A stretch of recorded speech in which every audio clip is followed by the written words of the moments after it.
Well, welcome everybody to the Teach Different podcast. We have a really cool quote this week that from an unknown author.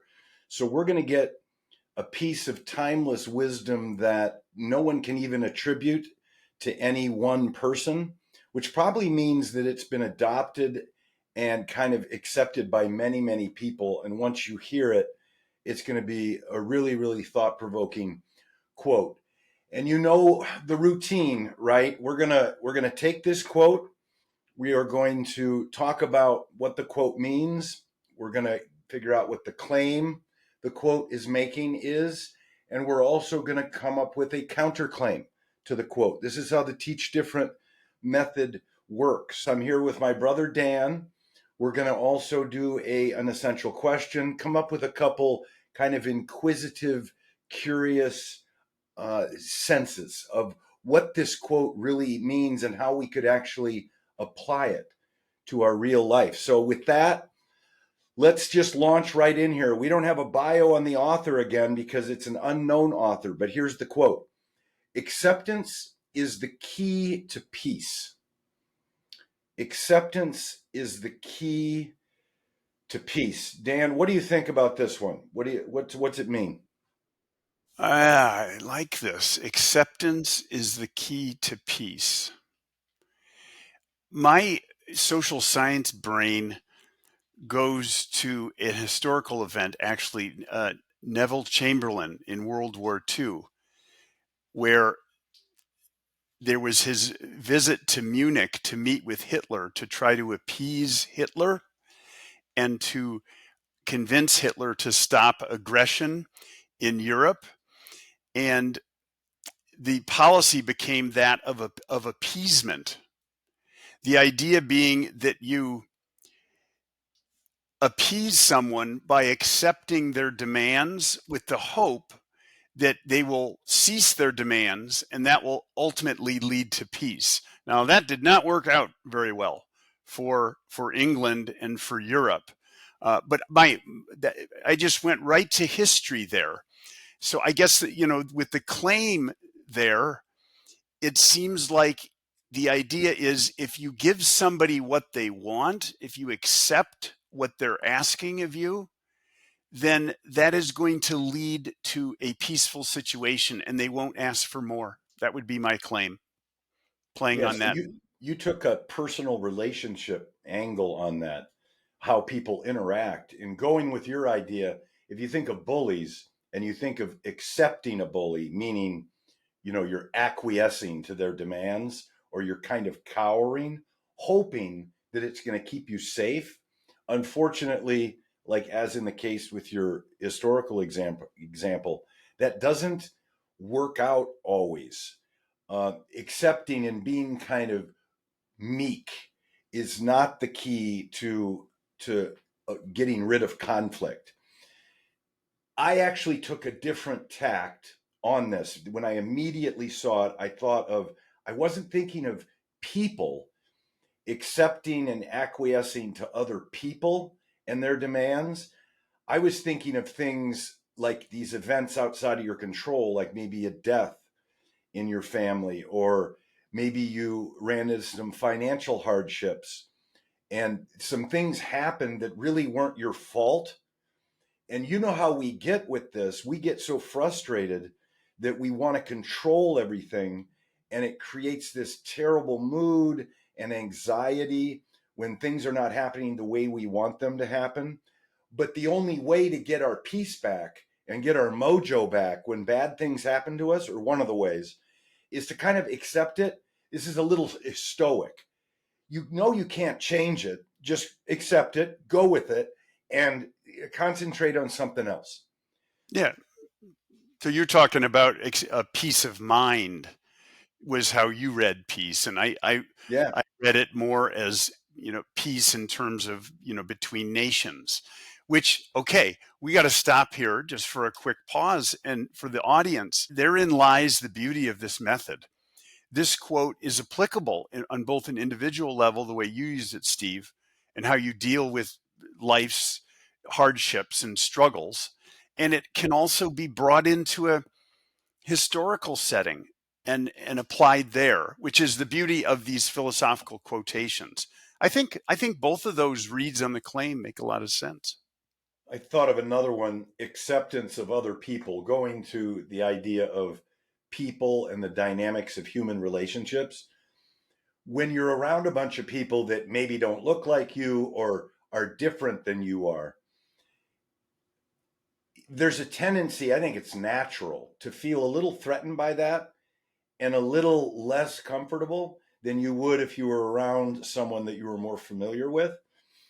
And that can create anxieties and that can create conflict because you might not really want to know where that other person's coming from. And you might have all these assumptions and stereotypes because you don't know who they are. But if you take this tact of acceptance and you don't really judge them, you just look at them and say, this person's completely different than I am. And they're saying things that I would never say. Let me accept them for who they are. Like, don't judge them too quickly. Just kind of let it play out a little bit. See what their personality is really like. And in more cases than not, I mean, I think you come up with a good, very good understanding of other people when you can step back and just accept them for who they are. And that creates peace, is the point.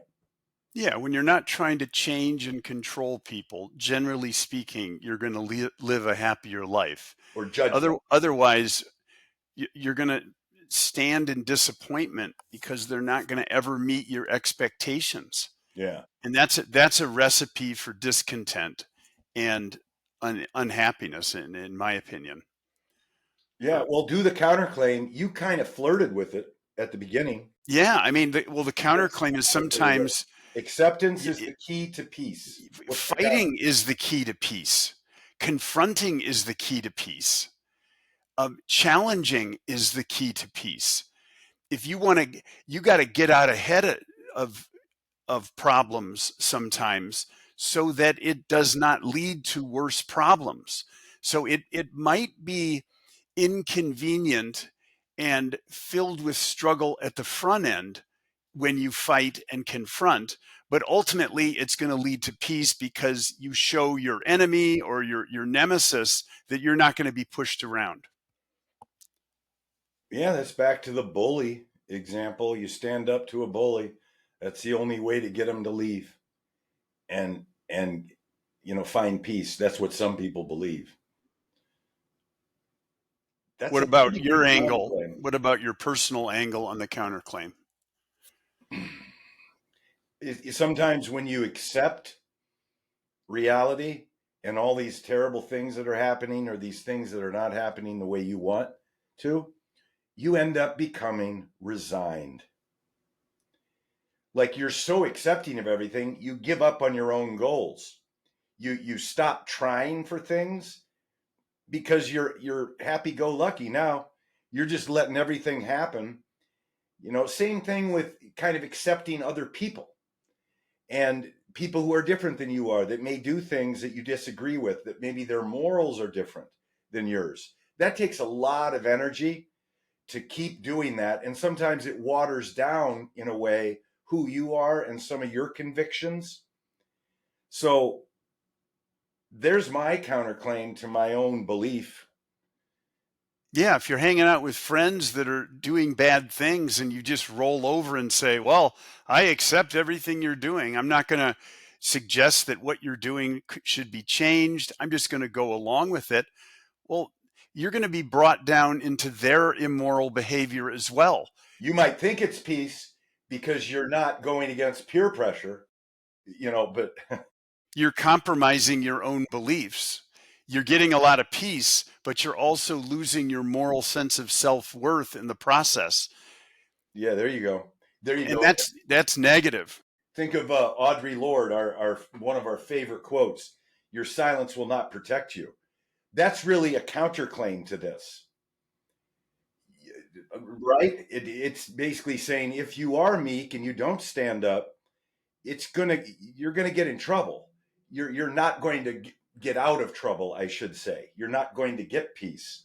It's going to come back to you. Quote Those are valid. Yeah, the quote, acceptance is the key to peace, really plays on this idea that we do gravitate towards peace and lack of conflict. And I would say that even about my personality sometimes. I will avoid conflict a lot of times at work because I just don't want the battle. I don't want the energy drain. I just let it go. I make a conscious decision. And sometimes that's good, but other times I think I could benefit more from confronting things. This is There's some wisdom lessons here. here. Yeah, there's Yeah. some wisdom here because you kind of came back to the claim. If you're not picking your battles and you're trying to like fight everything, thinking that you're going to get to some type of peace, that's misguided. You've got to accept some of this stuff.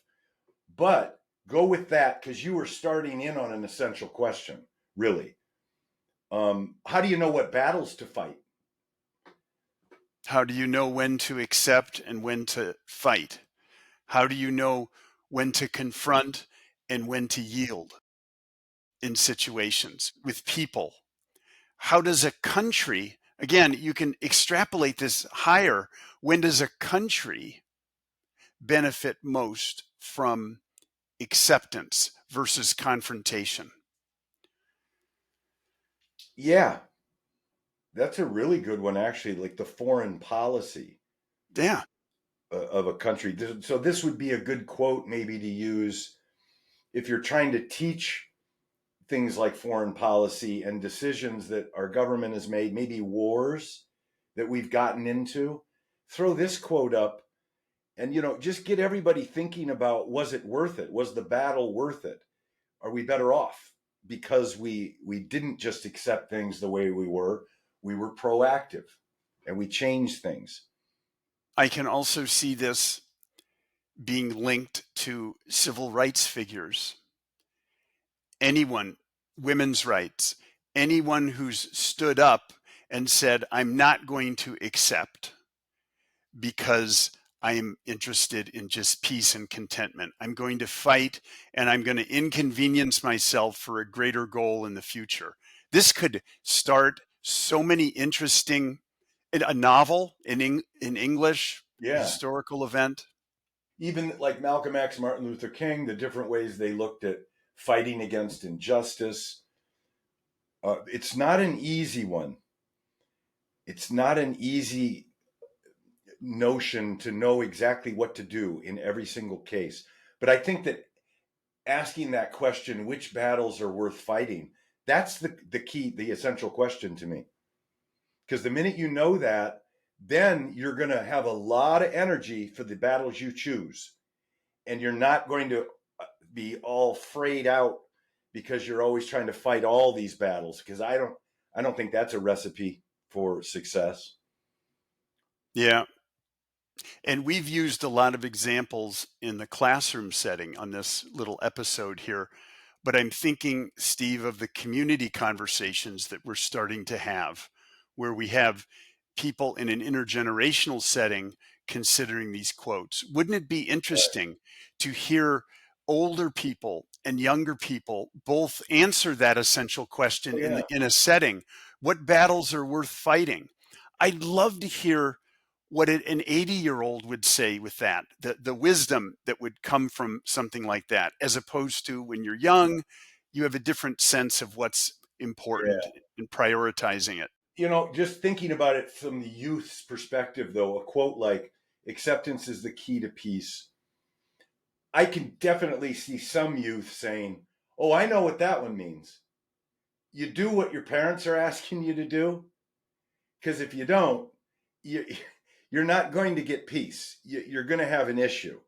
So you have to accept, whatever, curfews, rules. I'm just throwing it out, what the kinds of things they might think about. Because there's definitely wisdom in both, right? Fighting against it and accepting. Definitely. Age dependent. Very good one. Very good one. Again, we don't know who said it, but it was thought provoking and hope you enjoyed it. And that's going to be us for this week. Thanks so much for coming to the Teach Different podcast and listening in. Yeah, hope you See you can use soon. this one. Definitely. Okay, take care, everybody. Bye bye.